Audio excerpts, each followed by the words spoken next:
its largest employers, Longbow, to neighboring Independence, but since then has replaced the business with 4 or 5 other new ones.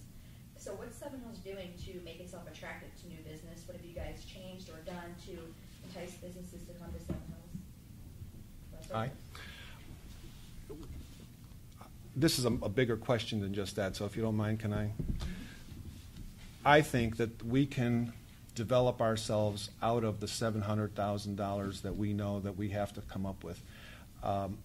There's a lot of activity right now along Rockside Road. We're talking to developers every week who are interested in coming to Seven Hills, particularly that 60 or 70 acres I'm sure you're aware of on Rockside next to the City of Independence. There's a lot of activity there.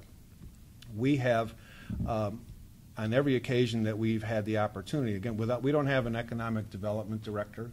It's myself and council people and our finance director. There is no economic development director in Seven Hills. Probably something we need to look at, especially if Rockside Road takes off. We try to establish relationships with businesses around us so that they know that we are available in the event that they are looking. And we've been very successful at attracting whatever small amount of business we have accommodations for to the City of Seven Hills. I think arguably the Genesis building, which is the one you're referring to, is probably the nicest building on Rockside Road. Mahogany conference rooms, a big aquarium in the basement. I mean, if you go in there, it's a beautiful facility. However, it is more expensive to do business in Seven Hills than in Independence by about $1 a square foot. If you took a building in Seven Hills and put that same building in Independence, because of our tax structure, it's $1 a square foot more to do business in our community than it is in the City of Independence. So knowing this, the developers come to us, the businesses come to us, and the first thing they're asking for is an abatement. We are considering Independence. We're considering Broadview Heights, Brooklyn Heights. We're interested in Seven Hills, but we need to talk about some return on our investment. Well, in certain cases we can give abatements, and in certain cases we cannot. The latest large business we just brought into town is a large architectural firm, but because they were coming from the City of Cleveland, we have a no poaching agreement with the City of Cleveland, so that prohibits us from giving them an abatement. So what we did is we talked to our attorneys. We have our attorneys are squires, spoke with them. Is there some other way that we could make the numbers work so that we could bring this business in without violating that agreement? And they came up with the idea of a low-interest loan. So in effect, what we're doing is we're loaning money to the owner of the building to build out the space for this architectural firm, roughly about, I forget the exact number, it's about $300,000, but we're told that the return on that investment will be far more money than what we're actually loaning to them. It's a forgivable low-interest loan. So we're always, again, I'm not trying to brag, but we're always trying to be creative and trying to think outside of the box to find ways to. So this firm came as a result of that? Yes. What's the name of the firm? Don't hold me to this. I believe it's KA Architecture. And they, how many people they employ?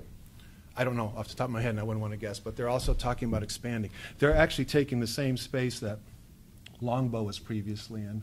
When we brought Anthem in, they actually took a different space. So whatever, I don't want to guess and be proven wrong, but it's a very substantial firm. And the reason, because you have slightly higher taxes, it's more expensive, a dollar more expensive there than in Independence. Per square foot. Per yes. square foot. So annually. what tax would you, if you wanted to get in line with Independence, what tax would you have to lower? We don't have that choice. Roughly 2/3 of the regular property tax payment that a building owner pays goes to the schools. Roughly 25% goes to the county and other governmental agencies. Maybe 12 cents on the dollar actually goes to the city, not counting special assessments. So we really don't have an opportunity to reduce the tax structure because such a large proportion of it goes to the schools. It's the property tax. It's the property tax. You can't lower the property tax because of the other obligations. Exactly. Yes. Okay. Yes.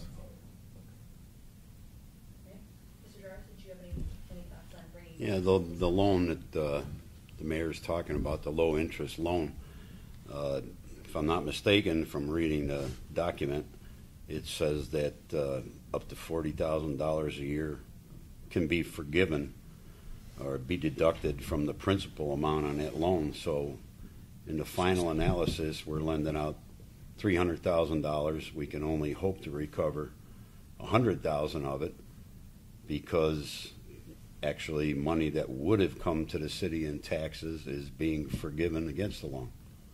But again, the amount of income taxes we're going to be receiving far exceeds that loan. The net, right. Yeah. But so you're actually giving them $100,000 they're never going to have to pay back. How much will their employees bring in? I would prefer not to get into that. There's a big controversy in our town now. I wouldn't get into that. Well, this is the place for controversy. I know it is. Well, I would ask you if you'd care to get a hard number to speak to the finance director and allow them to provide you with whatever figure they can provide. I wouldn't want to hazard a guess.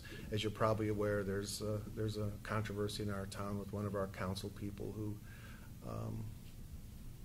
I prefer. If you not to ask go that finance, you ask our finance director for that number, there will be an anonymous complaint. And you'll probably get arrested like Councilman Travis did. But you're saying it's over $300,000. Yes. Yes. So let's dial back to a moment. A council person got arrested for asking a question. For asking about finances relative to Longbow, actually. Can you explain why somebody would be arrested for that? I believe it's a city ordinance that has to do with releasing. Information obtained and dereliction of duty were the two charges. Okay, so he wasn't Releasing- simply asking a question. He was, Releasing information that's obtained through the taxation process. okay. That's supposed to be illegal. So he was arrested for violating Supposedly, allegedly violating that ordinance somehow. Okay.